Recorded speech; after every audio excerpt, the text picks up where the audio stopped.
Welcome to pioneer institute of life science. आज हम अपने टॉपिक में देखने वाले हैं SOS repair. SOS, SOS repair. ये जो सॉस रिपेयर है, इसको हम सेव अवर सोल भी कहते हैं। सेव अवर सोल भी कहते हैं। सॉस रिपेयर जो है, ये बैक्टीरिया में होने वाला एक सर्वाइवल सिस्टम है।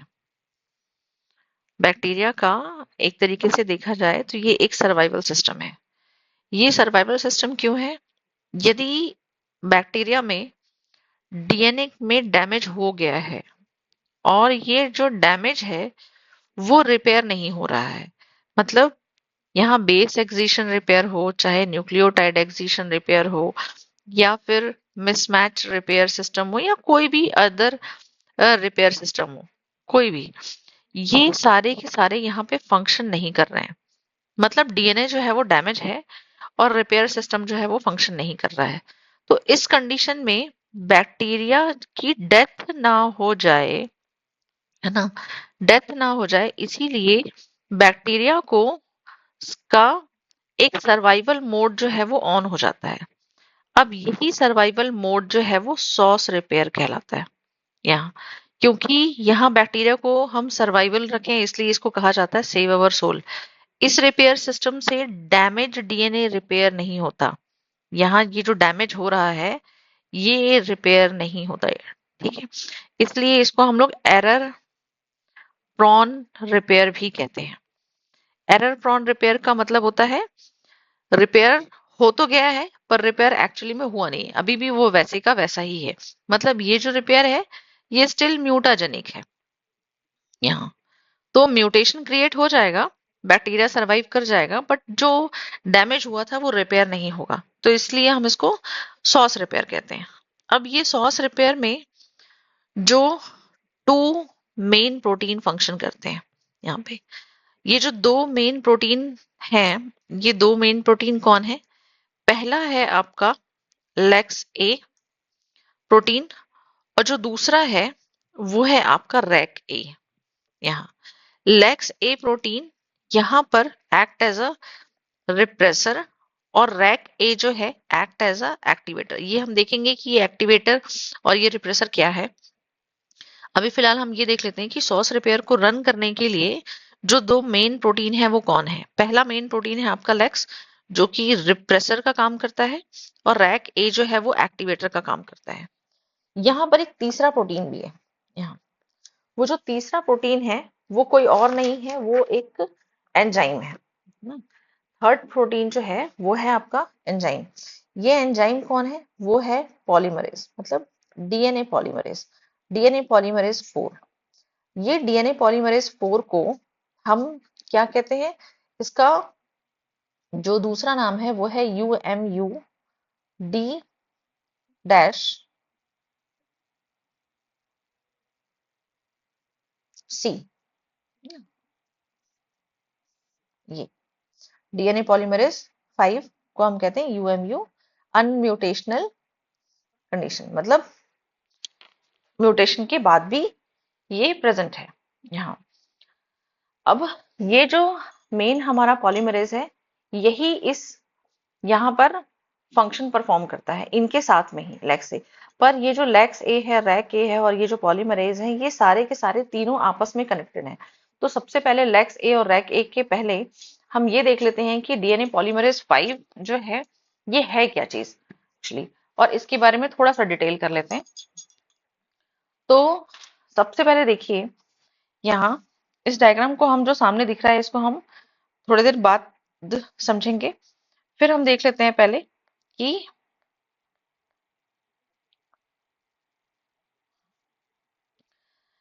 अब हम देखने वाले हैं रैक सॉरी UMU D2C ना। ये जो पॉलीमरेज 5 है, ये पॉलीमरेज 5 के दो मेन इंग्रेडिएंट्स होते हैं, या हम ये कहने कि दो मेन पार्ट्स होते हैं, या आप इनको इंग्रेडिएंट्स कह दीजिए या आप कुछ भी कह सकते हैं। इनके दो मेन पार्ट्स होते हैं। पहला जो है वो कहलाता है D2 और जो दूसरा है वो कहलाता है C। यहाँ जैसा कि दिख ही रहा है। अब ये जो हमारा D2 है, ये D2 भी देखा जाए तो दो पार्ट्स में या दो तरीके से होता है, दो तरीके से ये प्रेजेंट होता है। एक कहलाता है UMUD और दूसरा कहलाता है UMUD डैश। यहाँ तो ये UMUD और D डैश क्या है, ये जो यहाँ पे दिख रहा है ये यही है। तो सबसे पहले देखिए होता क्या है, जब भी बैक्टीरिया में या इस पॉलीमरेज 5 में ये सारे इंग्रेडिएंट्स मिलते हैं, मतलब डी डैश मिलता है, सी मिलेगा, सब कुछ मिलेगा, तब ये पॉलीमरेज 5 बनता है। तो सबसे पहले क्या होगा कि यूएमयूडी ये क्या करता है, ये इनहिबिट करता है म्यूटेशन को। इसका फंक्शन है कि ये म्यूटेशन को इनहिबिट करता है और ये देखता है कि पहले अनदर रिपेयर सिस्टम जो है वो एक्टिवेट हो जाए, अदर रिपेयर सिस्टम जो है वो एक्टिवेट हो जाए। मतलब जब सेल में कोई भी इमरजेंसी नहीं है, नो इमरजेंसी, उस टाइम पे ये जो पॉलीमरेज 5 है उसमें यूएमयूडी ही प्रेजेंट है यहाँ। लेकिन जैसे ही डैमेज हुआ है और इफ अगर कोई इमरजेंसी आती है ना, तो इस इमरजेंसी की वजह से यही जो डी है ये डिवाइड हो जाता है डी डैश में। मतलब हमारा ये जो डी है वो ब्रेक हो करके डी डैश बना लेता है। अब यहाँ पे इंपॉर्टेंट पार्ट ये है कि ये बना कैसे। तो ये जो हमारा UMUD है, ये UMUD जो है वो एक एंजाइम जो थोड़ी देर पहले हम देख रहे थे रैक ए की हेल्प से इसके स्टार्टिंग 24 अमीनो एसिड, यहाँ जैसे ये अगर UMUD है, ये स्टार्टिंग के 24 अमीनो एसिड जो है वो कट हो जाते हैं और जो रिमेनिंग पार्ट बचता है इसे हम डी डैश कहते हैं। तो इस तरीके से दो डी डैश जो है वो आपस में ज्वाइन हो जाते हैं। अब ये दो डी डैश यहाँ और ये सी, मतलब अगर मैं इसको ऐसा लिखूं तो D dash plus D dash plus C, ये मिल करके यहाँ पर ये पॉलीमरेज 5 बनाए हैं। तो इट मीन्स कि ये जो हमारा डी प्राइम या डी डैश जिसको हम कह रहे हैं ये किससे बना है, ये डी से ही बना है। तो ये इसका फॉर्मेशन ही तब होता है जब कोई इमरजेंसी आती है, बिना इमरजेंसी के ये चीज नहीं बनती। अब आगे देखते हैं कि ये सी क्या है।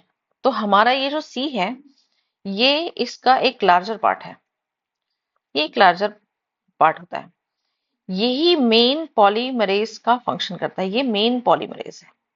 मतलब अगर डीएनए पॉलीमरेज 5 को हम देखें तो इसमें पॉलीमराइजेशन जो एक्टिविटी है वो सी पार्ट में ही प्रेजेंट होती है।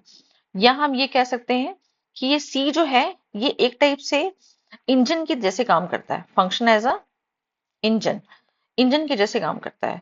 और ये जो हमारा डी है ये एक्ट एज अ की।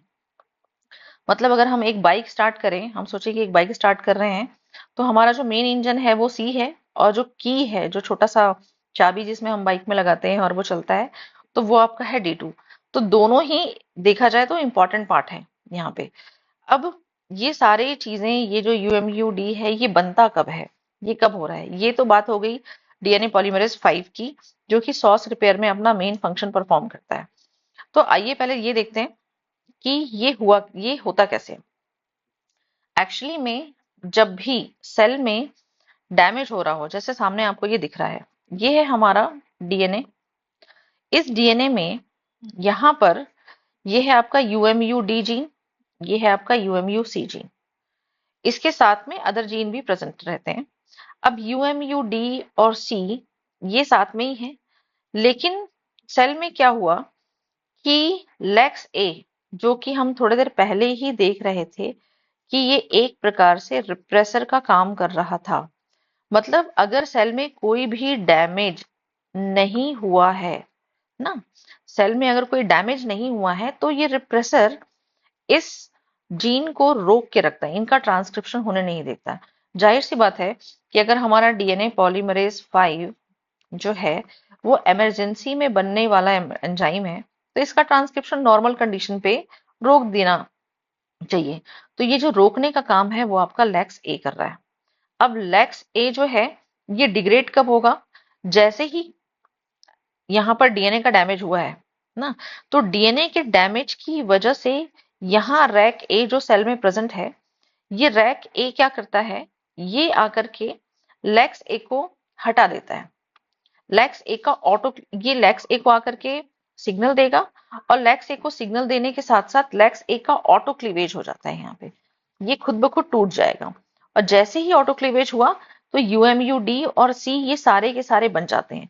मतलब रैक ए एक तरीके से यहाँ पर इसका भी क्लीवेज कराता है, और थोड़ी देर पहले ये जो हम देखे थे कि यूएमयू डी इसको भी क्लीव करा करके ये इस तरीके से पॉलीमरेज 5 का फंक्शन परफॉर्म करता है। अब यहाँ पे देखिए, यहाँ पे एरर प्रॉन लिखा भी हुआ है यहाँ।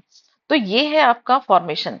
तो लेक्स ए जो हम थोड़ी देर पहले देखे थे कि रिप्रेसर का काम करता है, वो रिप्रेसर का काम यहाँ पर तब कर रहा है जब डी डीएनए में कोई डैमेज नहीं हुआ है यहाँ।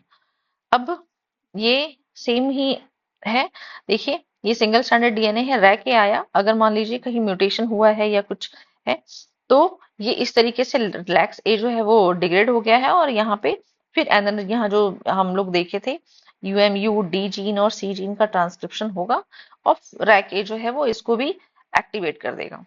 तो इस तरीके से ये कहलाता है आपका सॉस रिपेयर।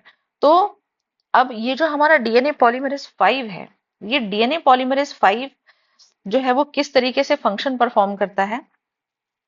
डीएनए पॉलीमरेज 5 क्या करता है कि अगर जैसे कि डीएनए में यहाँ पर डैमेज हुआ है और यहाँ पे कोई रिपेयर सिस्टम एक्टिवेट नहीं है, तो यहाँ जो डीएनए पॉलीमरेज फंक्शन कर रहा था ना, क्योंकि ये बैक्टीरिया है, तो यहाँ पे डीएनए पॉलीमरेज पॉलीमरेज 3 जो है वो फंक्शन कर रहा होगा जब रेप्लिकेशन हो रहा है। अब रेप्लिकेशन के टाइम पर डीएनए पॉलीमरेज 3 जो है इसकी फिडिलिटी बहुत हाई होती है ना, मतलब इसकी फिडिलिटी, फिडिलिटी का मतलब होता है सही न्यूक्लियोटाइड को जोड़ना यहाँ।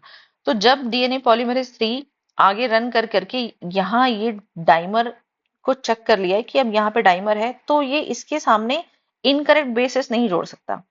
उस कंडीशन में क्या हुआ, क्योंकि ये डैमेज फाइंड आउट हुआ ही है, तो ये जो हमारा पॉलीमरेज 5 था ये प्रेजेंट है, उस टाइम पे ये डीएनए पॉल 3 हट जाएगा, अपने टेम्पलेट से रिमूव हो जाएगा, और यहाँ पर डीएनए पॉल 5 पॉलीमरेज जो 5 है वो डीएनए पॉलीमरेज 5 एंट्री करके इसके सामने नया न्यूक्लियोटाइड जो है वो जोड़ देते हैं यहाँ, और इनके सामने एज इट इज न्यूक्लियोटाइड जोड़ेंगे, और जैसे ही ये न्यूक्लियोटाइड जोड़ेगा वापस से फिर पॉलीमरेज 5 हट जाता है और 3 जो है वो वापस आ जाता है। मतलब ये जो डैमेज्ड पार्ट है ये रिपेयर नहीं हुआ है, इसके सामने ठीक कॉम्प्लीमेंट्री बेसिस को जोड़ दिया गया है यहाँ। तो इसलिए इसलिए हम इसको बोलते हैं कि ये एक टाइप का एरर प्रॉन रिपेयर है। मतलब एरर ठीक नहीं हुआ है, एरर जो है वो अभी भी है, मतलब म्यूटाजेनिक है, सिर्फ उसको क्या कर दिया गया है, बाईपास कर दिया गया है। तो एक तरीके से सॉस रिपेयर जो है वो, जिसे हम कहते हैं कि ये बाईपास सिस्टम है ना, रिपेयर का ये एक बाईपास सिस्टम है।